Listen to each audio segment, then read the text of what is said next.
everybody. I'm Karen Hartglass. You're listening to It's All About Food. It's good to be here today, talking in front of my Blue Yeti, my friend Blue Yeti. Do you know Blue Yeti? And I'm sitting here with my best friend and partner and co-host on It's All About Food, Gary Mattei. Hi, Karen. Hi, Gary. It's a fun time of year for us. We love to cook, and it's all about cooking in the next couple of days. It's all about cooking, and it's all about gratitude. Yes. Or at least I would hope it's all about gratitude. And even though we frequently talk about gratitude and thinking about what we're grateful for, and that's a practice that some people do when they wake up. It's a practice that some people do when they go to sleep. Some people even do it both times. And I think as often as you can think about what you're grateful for, you are going to be a happier person. Yes. Rather than thinking about what you don't have. Exactly. Yes, you can live in abundance, you can live in fulfillment, or you could live in lack. It's a choice. Right. Right? Live in abundance. Abundance. Where there are buns dancing.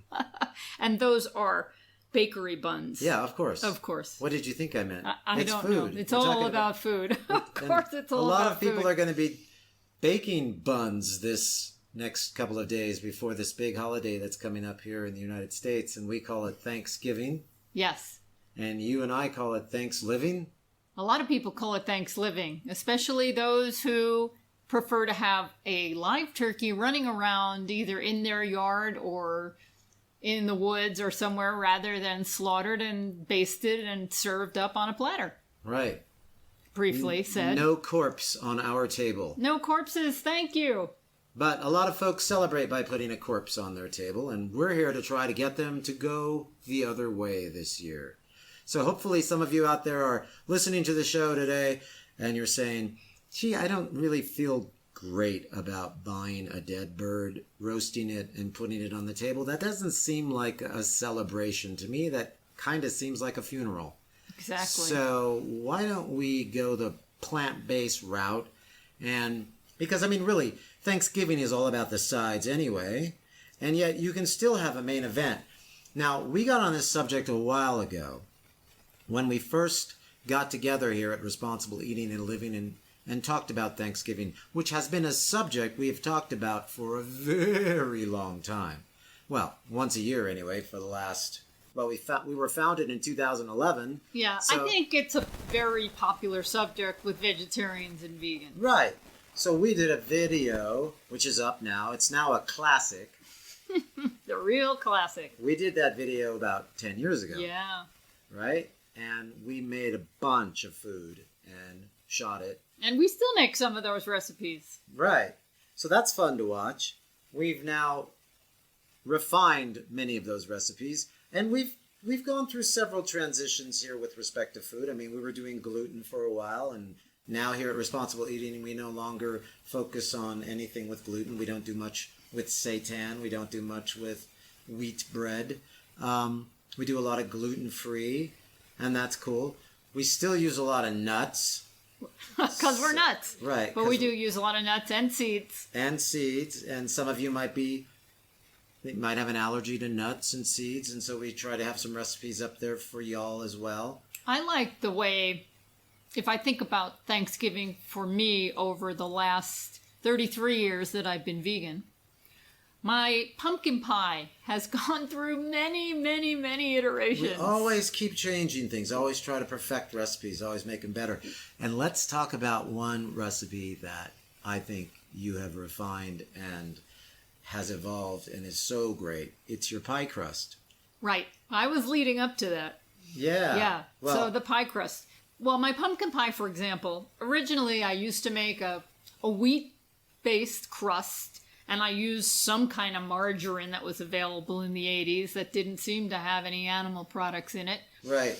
And then the pumpkin, I tried to make it like a Libby's pumpkin pie, which was a can of pumpkin, and then they used condensed milk, I think, in the recipe, and sugar. So, of course, I used an evaporated cane juice, vegan sugar, all the same spices. And in the old days, I may have used tofu, silken tofu, to blend with the pumpkin. To stretch it out instead of like using eggs. Right. Or sometimes I would use the soy milk. And then I moved over to using coconut milk because I just love the taste of coconut milk. And I find that with pumpkin, it's not the coconut doesn't overwhelm the flavor. Right. So the filling kept changing. And now I have a little flaxseed in my pumpkin pie filling. And I think it's pretty perfect. Which is an old school egg replacer, right? Flax seeds. Exactly. It's an old school egg replacer. And it's good for you. It really is. And it has lots of... Because my goal is to use whole foods and minimally processed foods and as few processed foods as possible. That's our goal here at Responsible Eating and Living, is to use minimally processed foods. And so now... let's get to the crust. Yeah, let's get to the crust.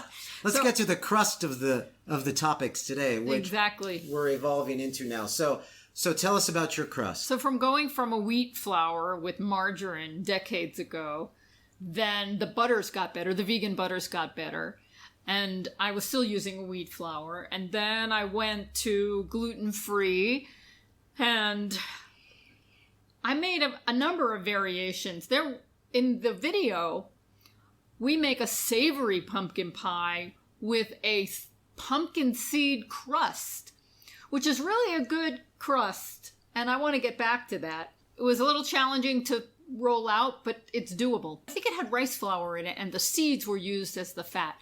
Anyway, it was a great concept that I want to return to at some point. Then I continued experimenting with different gluten-free flours, and for a long time I settled into Bob's Red Mill gluten-free flour, but it wasn't organic. Right. It bugged me that it wasn't organic. And they also had this 1-to-1 flour that was gluten-free that was more like a baking pastry flour. Right. Yeah. All right. And that's still out on the market. And they worked very well, but not organic. Right. So I went back into the kitchen. I found the kitchen again. I started playing around. Went back into our test kitchen. And I love what I came up with. I just love it. So I've been playing with a mix of rolled oats, millet, and garbanzo bean flour. And we buy all organic. The millet you can buy is millet flour, or it grinds up really nicely in a Vitamix. You can use rolled oats or steel cut oats and grind it up to make a flour, or you could buy the oat flour. I just find grinding the grains up from scratch is the best flavor. You could even grind up the garbanzo beans. That's a little trickier to get it to a nice... little noisier, too. Very noisy. It hurts the ears. Make sure you have a heavy-duty blender if you do that, because it will destroy your blender if you don't. But this mix, oat, millet, and garbanzo bean, and then I got this idea from an interview I did where there was a pie crust that was not vegan, but it gave me the idea of using yogurt in the crust. So I added the cashew yogurt. Genius. And it has a little oil in it. Now, I know there are some people that are SOS free, salt, oil, and sugar free, and that's a beautiful thing. And you could probably do this crust without oil. I haven't tried it. You could probably use a little water. You could probably add tahini. Or you could use a nut butter. I mean, there's always ways, and I thought about that too, but I haven't done it yet. Work in your pumpkin seeds again. Exactly. Little water, blend up some pumpkin seeds, you've got yourself the oil that you don't want to use. So we could probably make this oil-free. You see, we just keep getting better and better. But right now, for a holiday, I give ourselves a pass and we use a little oil. Yeah, because we're bringing it over to people who eat nothing but crap. That's right. All day long. But this is an easy-to-roll pie dough. Now, of course, you need 2 sheets of parchment paper or wax paper, and you put the dough in between, and then you roll on top so your roller pin doesn't touch the dough. It stays clean that way. It doesn't stick. It's really a great way to roll. And tell us what you'll be using this year as a rolling pin. The old-fashioned way with a wine bottle. Yeah. So if you don't have a rolling pin, a wine bottle works very nicely. Right. And of but course, you will be ruining the label. Drink the wine first. Yeah, or all along. Oh, yeah, you don't want it spilling on your dough. Or maybe you do. No, I'm kidding. You don't have to drink the wine. But it helps. You could not open the bottle and use it, or use it after it's right. all And empty. one of the reasons we're using a wine bottle this year is because we're in Lake Tahoe, and we're staying at a timeshare that doesn't have a rolling pin. They don't have a lot of things here, but I don't think we want to get into that right now. No, we don't. But we're going to be cooking some Thanksgiving food and then bringing it to a big family celebration. We're leaving Tahoe on Thursday morning. Yeah, so we're back in California. We're directing a show. We'll be here a while. You may hear about more of our California adventures. But right now, we're getting some fresh air and very happy that Lake Tahoe has survived. Yes, the they horrible fires. Literally have been through the fires of hell. Speaking of gratitude, they're very grateful for the firefighters, the first responders, and all of the folks that helped them through this terrible, terrible blaze. And you can see that. There are posters and banners everywhere thanking everyone that helped. And we thought we'd come up here and help with the economy. And we've been spending some money. So that's okay, good. so then there's the pumpkin pie, which I will be making with this fabulous easy-to-roll crust. And the recipe is at Responsible Eating and Living. And then I also like to make an apple pie. Sometimes I make a double crust apple pie. That's very American, the bottom crust and the top crust. But I've been getting away from those because, I don't know, I don't really need a top crust. Do you need a top crust? Well, if it's that crust that you make now, yeah, I definitely do. I will definitely need a top crust. But the secret, it's not a secret, but buy organic apples, only organic apples for your pies, please. And guess what? You don't have to peel them when the apples are organic. How many times have you said that on this program? And I say it again and again and again because I still see peeled apples in pies.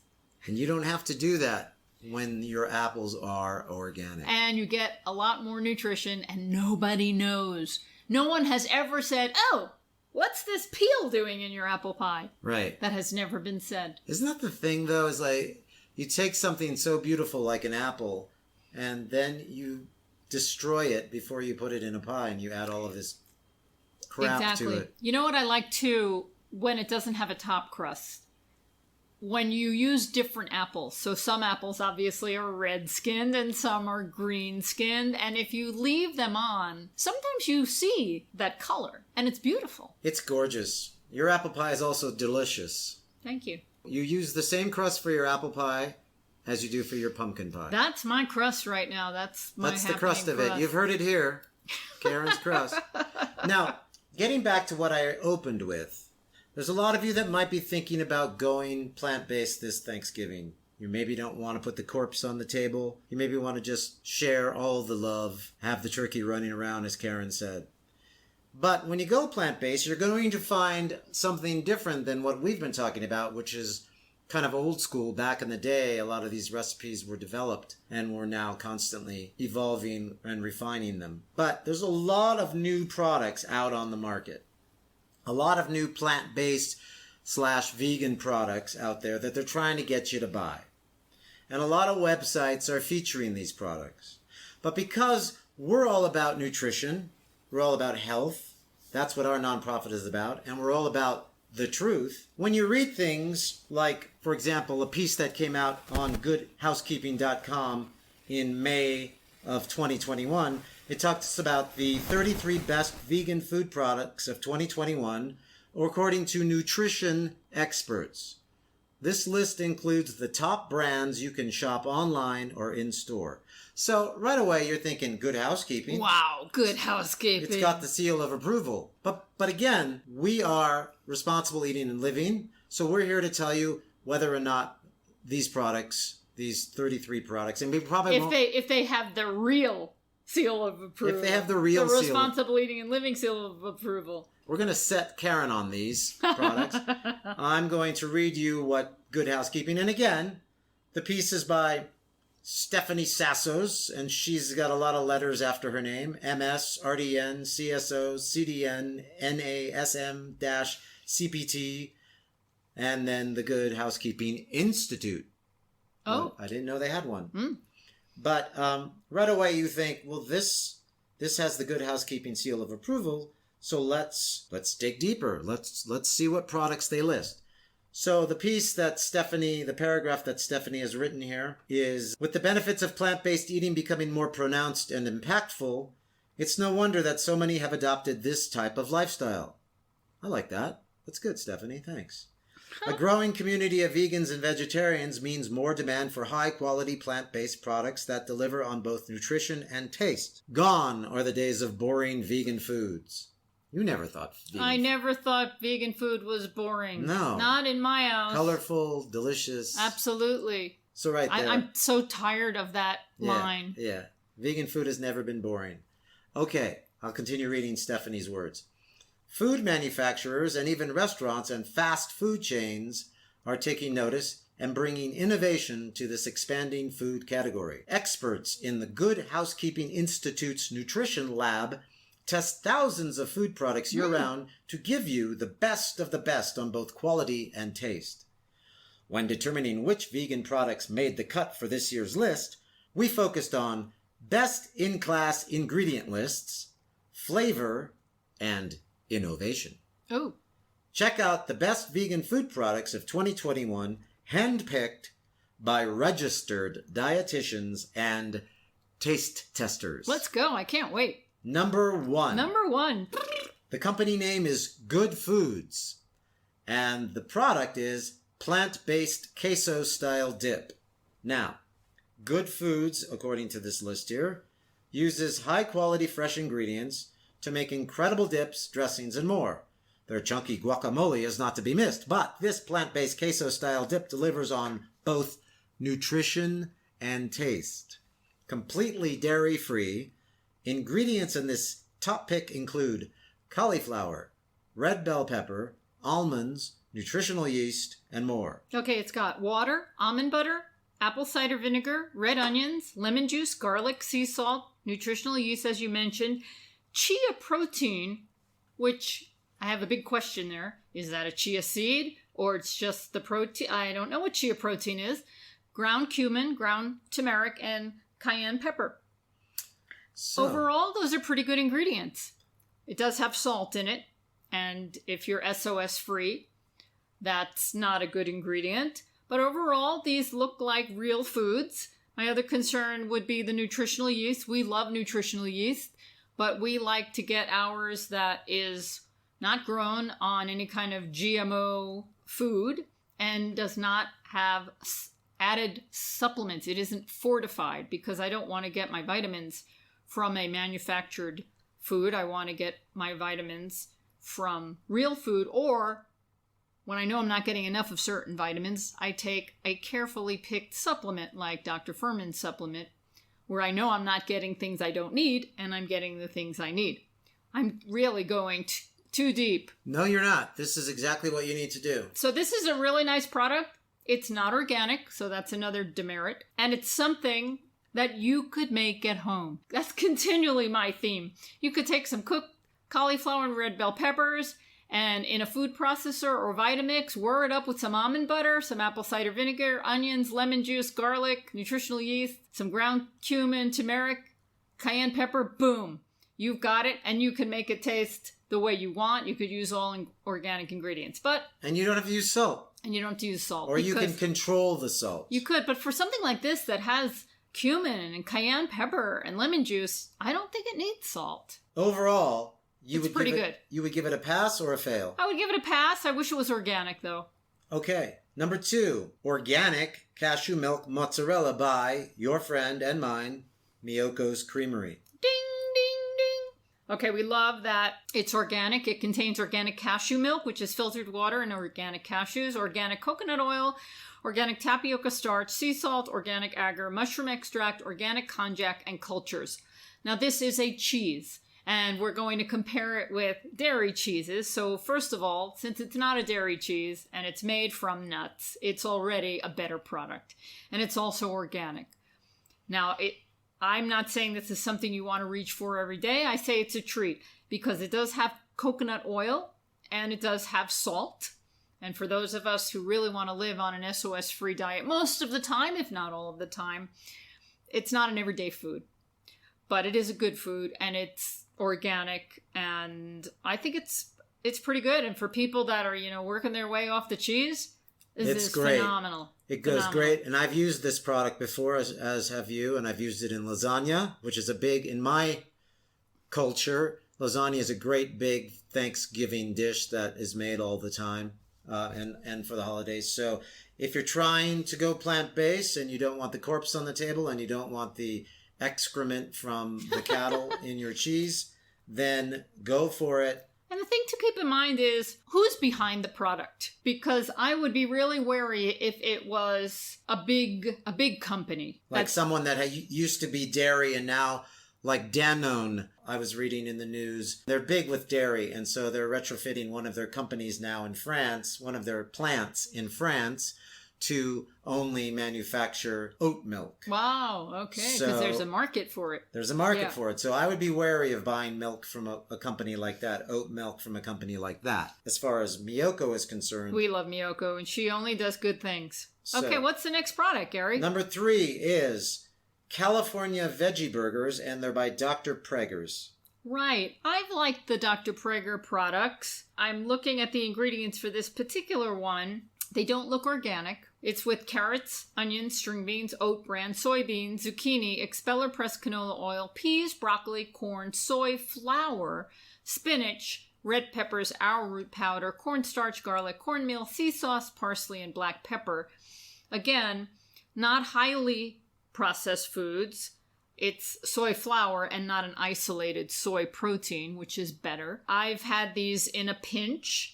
And even though they do contain a little bit of sea salt, it's one of the last ingredients. It's not a salty product. One of the things that I always like to remember as a guide, and here's a tip for you. If you look at the calories per serving, and in this case, the calorie is 130 per serving, which is one burger. Then you look at the sodium, and the sodium here is 240 milligrams. You want the number to be the same or less in sodium.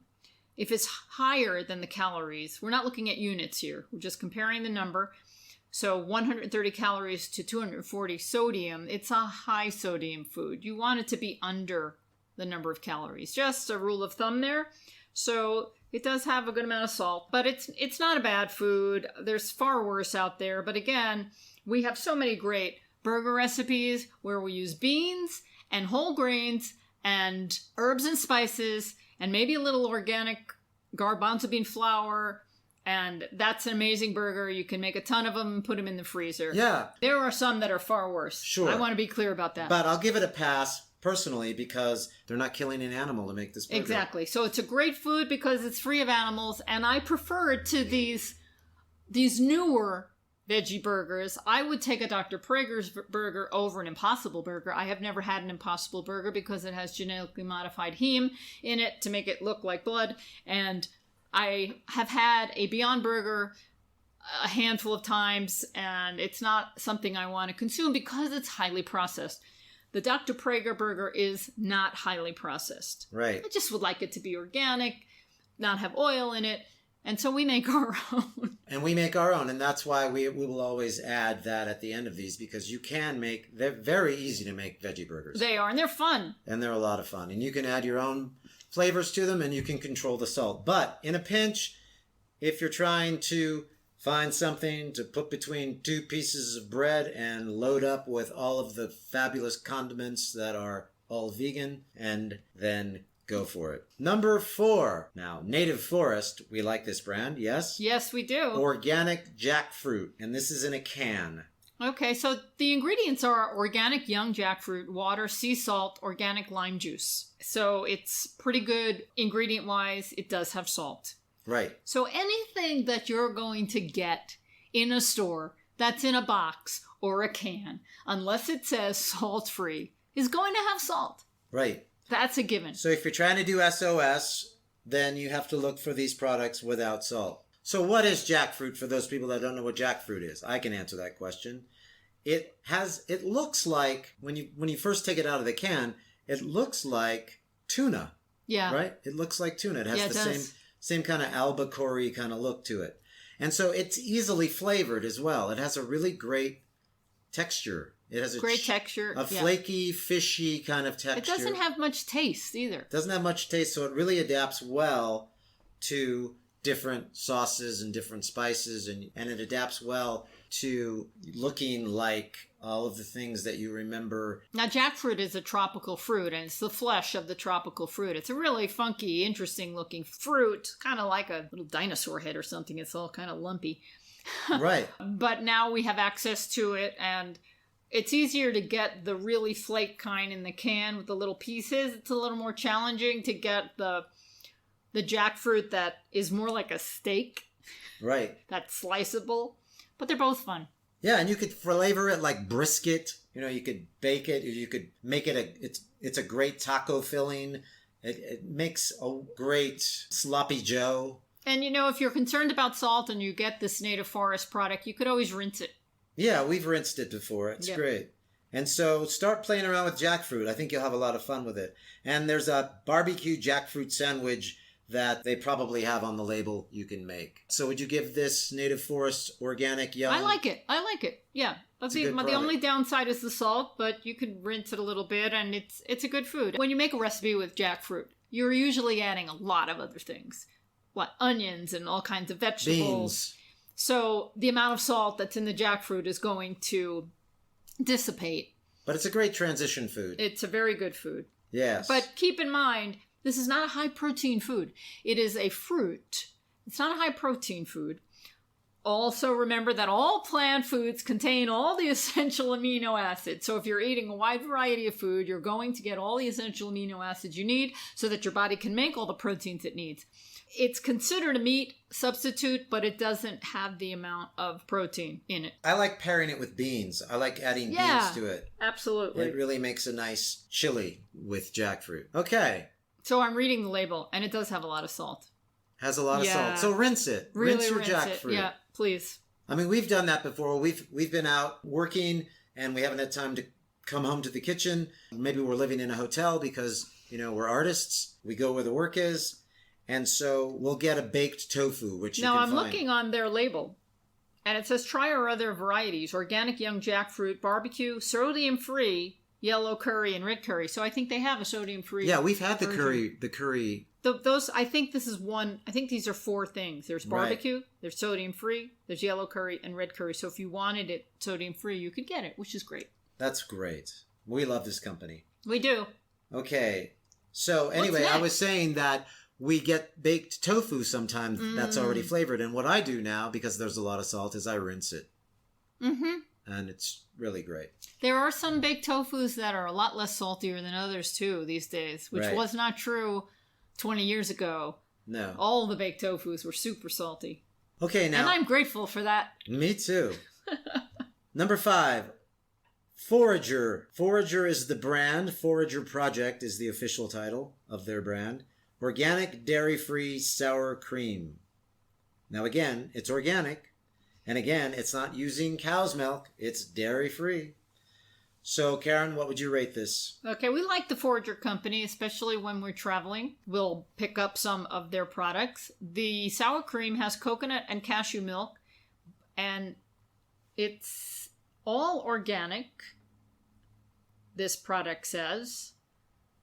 And it has tapioca starch and sea salt, pectin, distilled vinegar, lactic acid, locust bean gum, agar, and live active cultures. Okay, it's a good product, not the best product. Tapioca starch is a lightly processed food. It has salt in it. It has a few gums in it. But overall, it's a pretty good food. Of course, if you want the best, you can make it at home. We make cashew yogurt, and it's just made with cashews, water, and live active cultures that we get from the previous batch of yogurt, or you could use a probiotic supplement that has the live cultures in it, or another plant-based yogurt from the store, and use that to grow your next batch of yogurt. But it tastes like yogurt. It also can be used as sour cream. And that's what we use, all organic ingredients. And it doesn't have starch in it. It doesn't have salt in it. It doesn't have pectin in it. It doesn't have locust bean gum in it. Now, these aren't bad ingredients, but they're not totally whole. Minimally processed foods. So you're suggesting, and you also make an almond yogurt, which is excellent. Yeah, they're both good.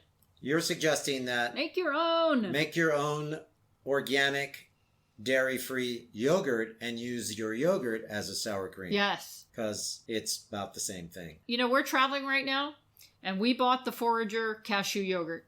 And you're going to put that in your pie crust? I'm going to put it in my pie crust. Absolutely. Yeah. Okay, so you'll give it a pass. I do, a high pass. All right, now here we go. Number 6, Large Flake Nutritional Yeast by Bob's Red Mill. Right. So we love nutritional yeast, and there's a few things to consider with nutritional yeast. I mentioned it before. We prefer buying nutritional yeast that is not fortified. Now, in many circles, especially in vegan circles, people will say you can get B12 from your nutritional yeast. And I don't recommend nutritional yeast as your source of B12. The best place to get B12 is from a supplement. You know how much you're getting, and you can take it when you need it. You can take some of them, they have enough in it, you can take them once or twice a week, or some of them you can take every other day. Nutritional yeast is not necessarily a measured amount of B12, and it's not natural, it's fortified. So the nutritional yeast is fortified with a number of different B vitamins and folic acid. I prefer the nutritional yeast that is not fortified. The other thing to keep in mind, and I believe that Bob's Red Mill is not grown on a GMO food source. But we can't be sure. Well, I'm looking. I think they're pretty good about that. But I'm looking here and I don't see where it says that. Anyway, things to consider. So we love nutritional yeast. And again, it is like a condiment. It's something that you sprinkle. You're not going to eat a cup or a half a cup of this food. And when you're transitioning, it's a great product. Especially if you were raised as I was raised, when you were putting Parmesan cheese on everything, this is a great substitute for that. So get your nutritional yeast unfortified if you can. But if you need it as a transitional food, and it goes in a lot of recipes that make things cheesy, and I know a lot of folks can't give up cheese, so here's a way to transition off of the cheese and go ahead and use the nutritional yeast. Just make sure it isn't fortified. Yeah. For the real seal of approval. Exactly. And Bob's is a great product. We love Bob. But this particular product is not organic either. And and that's a difficult thing with nutritional yeast. I will admit, I do not know an organic nutritional yeast that is unfortified. Right now, for us, it's either or. Right. So we've been getting an unfortified nutritional yeast. That is not organic. That is not organic. Okay, good point. Number 7 is a company called Orgain, and it's protein pancake and waffle mix. I'm not a fan of Orgain. They have these drinks that people are encouraged to use if they're going to a hospital, and they're filled with all kinds of isolated proteins. And first of all, the red alert to me comes from the front label: protein pancake and waffle mix. Why does it have to say protein there? I think they're trying to get people on keto diets to buy it, right? This is plant-based, it's vegan, no soy, and 10 grams of plant protein. And my friends, if you're eating a whole food, minimally processed diet of fruits, vegetables, whole grains, legumes, raw nuts, and seeds, you do not have to worry about protein, and you don't have to add more protein powders to your smoothies. And if you think you need more protein, add some beans to your smoothie, because that way you'll be getting a nice balance of protein, carbohydrate, and fat, because we need all of them. So in this... And I mean, how easy are pancakes to make? Oh, please. We have so many. So do we really need recipes. to have a protein pancake and waffle mix? I mean, when they are so easy to make? And that we alone have countless recipes. We have countless recipes. Now, I'm looking at the ingredients, and it's really hard to see because they're small. It's in small print. So they have an Orgain organic flour blend, which is wheat flour, whole wheat flour, oat flour, pea protein, cane sugar, baking powder, cornstarch, and natural flavor. They are organic. We're always wary when we see natural flavors because we don't know what that means. Right. Because natural flavors tend not to be natural. Keep that in mind. Be natural. And then They have their superfoods blend that has millet, amaranth, buckwheat, quinoa, chia, kale powder, apple pulp, cinnamon, organic sprout blend. There's a lot of good things in here. It's their Orgain Protein Pancake and Waffle Mix 50 Superfoods made with mango, organic kale, chia seeds. There's a lot of stuff in here. You know, and it's organic.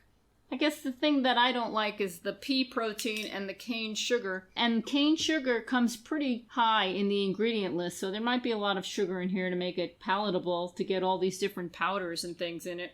But, you know, what's wrong with a pancake? Like we have recipes at Responsible Eating and Living made with oat flour, millet flour. We have our steel-cut oat and millet. I think this is waffle recipe. I think this protein pancake and waffle mix is trying to sell people on a protein product, like a protein powder. Yeah, it's scary to me that it has all these ingredients in it. I don't know. I just it is organic. I don't like the protein powder. I don't like the sugar. And there's like too many ingredients in here. But you know, it's better than going to the International House of Pancakes. It's better better. It's better than getting a pancake with eggs and milk. Far better. And butter. And then there are some of these cellulose products with whey protein that some people on these interesting diets are using to make all of their baked products. I forget the name of the product, but they're grinding. Those are no good. Yeah. So these are at least mostly real ingredients and they're organic, so I guess it's pretty good. Okay. But it has the pea protein and the sugar. But make your own pancake mix. Yeah, make your own. We have so many recipes at Responsible Eating and Living. We'll give it a pass because it's vegan. Yeah, exactly. All right. Number 8. The company is called Hope Foods, and the product is organic Thai coconut curry hummus. Does that sound good to you? No. Oh, hummus. You know, my sister and I have an expression, hummus is hummus. And I'm not going to go into that story, but hummus means garbanzo bean. Right. And it is a wonderful spread of garbanzo beans traditionally, lemon juice, olive oil, maybe a little salt, and tahini. And that's what it should be. And since hummus has reached the shores of the United States of America, it has turned into so many other things, including a bean pate that doesn't even have garbanzo beans in it. Right. This particular product... Wow, this is really going out there. This particular product has organic garbanzo beans, great. Organic tahini, great. Organic extra virgin olive oil, okay. Traditional hummus does have oil in it, although we make our own without oil. Organic agave nectar, why? I don't know why it has agave nectar in it. Organic jalapeno, organic dried coconut, sea salt, there's that salt again. Organic lime juice, citric acid, organic curry powder, organic spices, organic garlic powder, organic red chili pepper. It's not a bad product. I'm not sure why it has agave in it. And it has, of course, a little salt. But overall, it's organic. It's animal-free. It's primarily whole foods. So it's pretty good. But make your own hummus. But make your own. How easy Oh my is God. You take a food You don't even need processor. oil. You just use tahini. Exactly. Tahini, garbanzo tahini, beans, lemon or lime juice, and a blender. Or a food processor, because it can get stuck in the bottom of the blender. Right. But if you want, you can add roasted red pepper. If you want, you can add the chili powder. You could add the Thai spices to it if you want. You could add pizza spices. You could add whatever you can even add cocoa powder. But I can't understand why anybody would want to put agave in hummus. Why? Why do you want to sweeten hummus like that? I don't know. Give it that Thai flavor. Yeah, but... I don't know. It's... Anyway. There we go. Picking it apart. No animals have had to die to make this product that we know of. Thank you. So give it a pass. Give it a pass. Okay, number 9. The company is Just Egg, and the product is plant-based scramble. Now, what do you think of this? It's obviously this plastic bottle filled with this liquid stuff that when you pour it on a pan, a hot pan, it behaves as a scrambled egg. Right. So we've been following this product since the beginning. We had Josh Tetrick on the program a long time ago before this product existed, and his company was called Hampton Creek Food. Or before that, it was called Beyond Egg, and then Hampton Creek Food. And now it's called Just, and they make Just Egg. Anyway, the concept is good. The idea from an animal rights perspective is brilliant. The idea is that this product can be used in a lot of industrial foods, which are a nutritional disaster to begin with, okay? Right. It would replace chicken eggs in these foods. So, which harvesting chicken eggs is abysmal. Exactly. It's a horrible process. So this is just a wonderful product because... From an animal rights perspective. And it saves so many chicken lives and less cruel. And it's also... Theoretically, yeah. We don't have any data yet on whether or not it's working. It just might be another gimmicky product that's out there. Exactly. We don't know... if the consumption of chicken eggs has actually gone down. At least right. I don't know. Do you know? I don't know either. But in the manufacturing of Hostess Twinkies, for example, they're trying to, industrial foods, they're trying to replace some of the thousands and thousands and thousands of eggs that go into those types of industrial baking products. And for people who aren't thinking about what's in their food and they buy these industrial foods, whether they buy them because they don't care and they don't want to know, or maybe they don't know and they don't have any other options. I mean, there are all kinds of reasons why people will consume these industrial foods and these fast foods. But the Just Egg is going to be better than eating a chicken egg. Right. Overall. And someone who has had experience cooking this product recently for someone in your family. I did. I bought the product for my mother and I tried it. I never had it before. And How does it work? It works very well. I served it to my mom and her neighbor, and they both thought it was eggs. And when the neighbor saw me eating it, she didn't want to say anything because she didn't understand why I was eating eggs. And then I told her, what did you think of it? And she liked it. And then I said, it's not made from eggs. And she was really surprised. So from that point of view, it's very good. But from the ultimate real perspective, where we want to consume the best foods for our precious human temples, our bodies, and for those of us who have the opportunity to make those choices, and we want to support the companies that make the best choices for all human temples.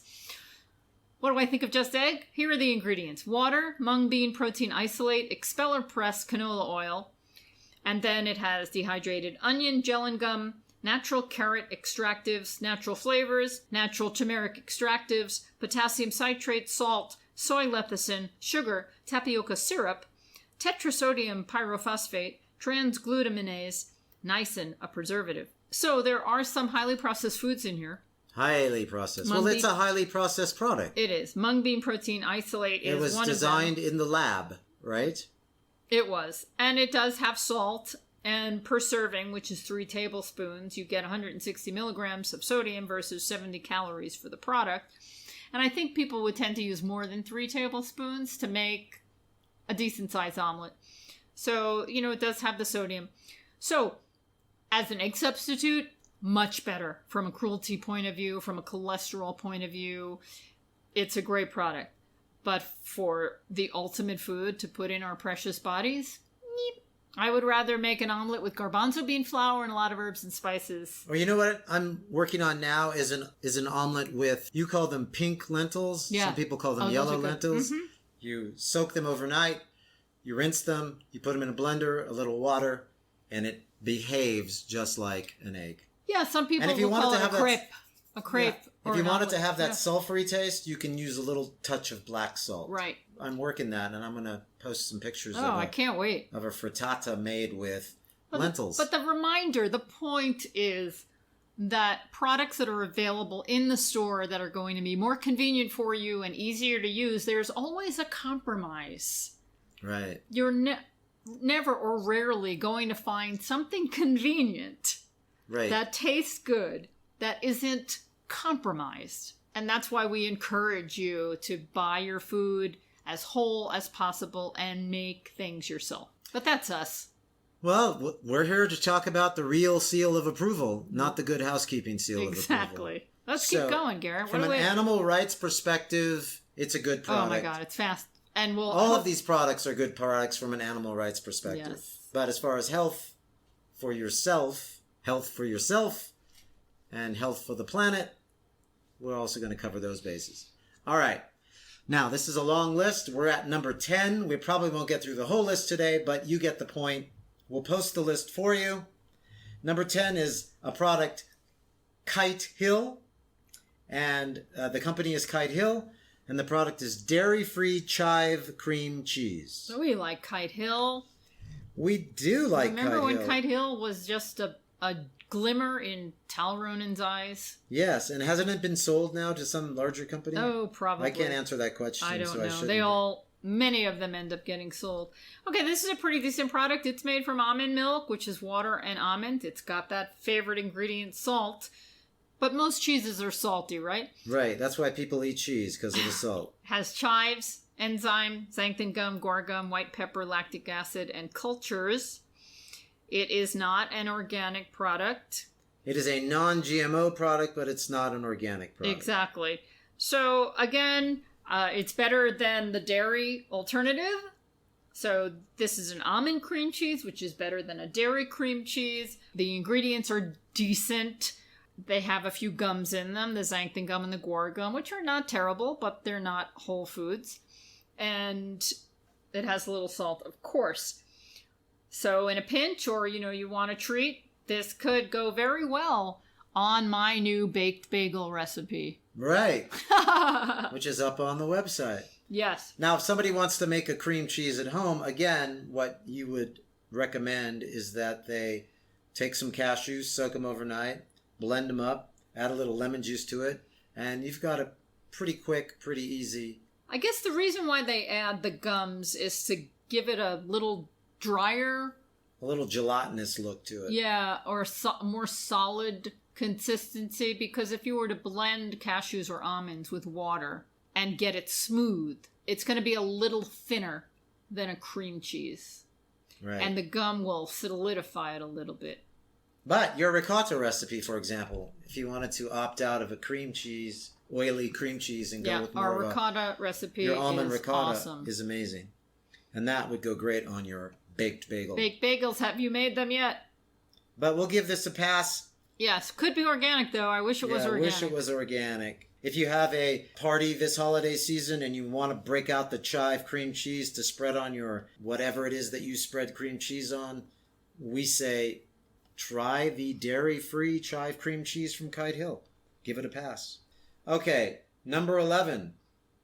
The company is called Aldi, A-L-D-I, and it's called Earth-Grown Vegan Black Bean Chipotle Burger. Again, it's one of these bean burgers. Right, and it's got cooked black beans, cooked brown rice, onions, corn, potato flakes, expeller pressed canola oil, red peppers, wheat, gluten, jalapeno peppers, garlic, cilantro, salt, chili pepper powder, which is chili pepper, salt, garlic, cumin, and spices, chipotle pepper powder, and black pepper.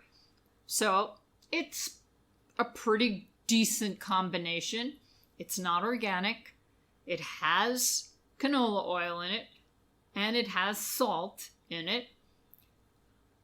But other than that, it's pretty reasonable. Again, I would recommend you find your kitchen and take your own organic black beans, organic rice, onions, corn, potato, and jalapeno peppers and garlic and cilantro and chili pepper, and you got yourself a great burger. Yeah. And if it needs a little firming, you could add the flour of your choice. It could be a garbanzo bean flour. It could be a potato flour. It could be oatmeal. It could be oatmeal.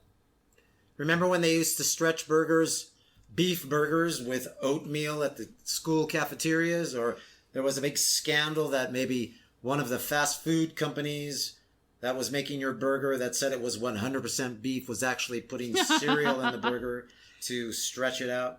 Well, oatmeal is a great additive for a veggie burger. But again, it's not organic. Again, it's better than having a cow burger in our real seal of approval. Exactly. I'm interested in the next product, Gary. Daring lemon and herb pieces. Lemon and herb pieces, the opposite of chicken. What do you think of that name? Lemon and herb pieces. I guess they were afraid to use... They got the opposite of chicken in there. So it's this bag. First of all, I don't know, products in a bag, a Ziploc bag. Yeah. But anyway, Yeah, take it away, Karen. Lemon and herb I pieces. don't know, it's an odd name. This is a chicken substitute. I don't like lemon and herb pieces. I don't like the name. Yeah, but it's made from soy protein concentrate. So Okay. It's water, soy protein concentrate, sunflower oil, and the seasoning is lemon peel, oregano, thyme, garlic, lemongrass, rosemary, onion, cardamom, pepper, dextrose, and it's got our favorite, natural flavoring. Natural flavoring. So this is not organic. It's mostly soy protein concentrate. I don't think it's that good a product. Of course, if it's going to keep you off the chicken and you're going to eat this, that's great for the animals, but it's not really a healthy food. Right. So what would you recommend for someone that wants to get off the animal and wants a product like this? Would you recommend seitan? Give it a shot. Yeah, seitan might be a good start. This is an isolated soy protein that they're using for now this? seitan is a wheat product, so if you can't eat wheat, seitan might be problematic. It really helped me when I was transitioning, and I did it, forgive the expression, cold turkey. I didn't transition slowly. I just stopped eating all animal products one day. And seitan really helped me. And we have a lot of recipes at Responsible Eating and Living for seitan. And you can flavor it any way you want, and it'll taste just like chicken. You make baked tofu sometimes, Gary, and the way you wrap it and season it and bread it, it has a great taste. A very satisfying feeling, right, like chicken or something. How do I know? I haven't eaten chicken in over 40 years. It's if people want chewy, they want it salty, they want it to taste just like chicken, then yeah, lemon and herb pieces. I haven't tried them. I don't know if they're daring. They're very daring because that's the name of the company. Daring. Yeah, but when you're having any kind of substitute for flesh, it's a win-win. It's a win-win if you're not eating the flesh. But next to that are all of these highly processed foods that are using some sort of isolated protein, either isolated soy protein, isolated mung bean protein, isolated pea protein. And these are highly processed, and in some ways, because they are so processed, they do act to a certain extent like meat, not in a good way. We talk about having an alkaline balance in the body. When you digest your food, you want your body to be somewhat neutral or alkaline, and there are some foods that we eat that leave an acid balance, which is not to be concerned about if you're eating a mix of whole plant foods, but these isolated proteins act like meat and have that acid balance, or that after digestion, leave you somewhat acidic. Right, and that's not good. So you have to be careful about that. But again, from an animal rights perspective, if you need to feel the chicken in your mouth, then why don't you try? Right, and if you're going to stir fry it with lots of vegetables and leafy greens, you're on a good start. Great. Number 13. I think this is going to be our last one. Hey, lucky 13. Number 13, no dairy Alfredo sauce. Primal Kitchen is the company. It's a creamy, dairy-free Alfredo sauce. You know, sometimes you're just hankering for fettuccine Alfredo or something like that. What do you think of this product, Karen? It's in a jar. Right. It's a sauce. Well, it's interesting. It has avocado oil. And avocado oil, as oils go, is a good oil. Although I'm looking at the ingredients here. And it's also free from added sugar and non-GMO project verified, but it's not organic. Okay, I'm confused because the label I'm looking at says avocado oil, and then the ingredients don't say avocado oil. Right. The ingredients it says are water, cashew butter, tapioca starch, extra virgin olive oil, sea salt, roasted garlic, onion powder, black pepper, lemon juice concentrate, citric acid, nutritional yeast. It does not say the ingredients are organic, and clearly it has our least favorite ingredient, salt, and it certainly has oil. And it has nutritional yeast. We've talked about all of these before. The base of it is cashew butter and water. So why not soak some cashews? Soak some cashews, blend them up with some water, add onion powder, garlic, nutritional yeast, little nutritional yeast, black pepper, lemon juice, and you've got yourself an amazing, creamy Alfredo sauce.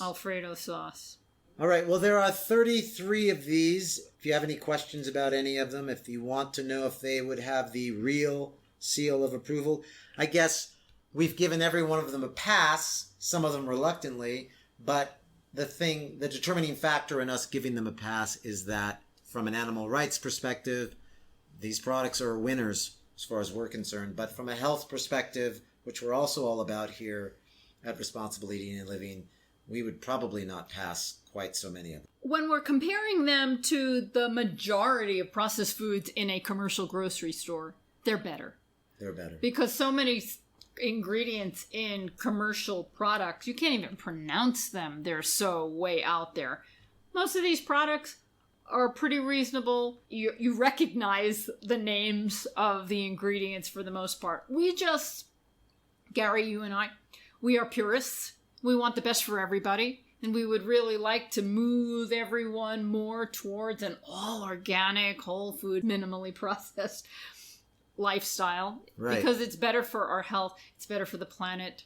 It's better for the animals. And right. it's the best. It's the best. And you're going to be getting hit with lots of end-of-the-year lists.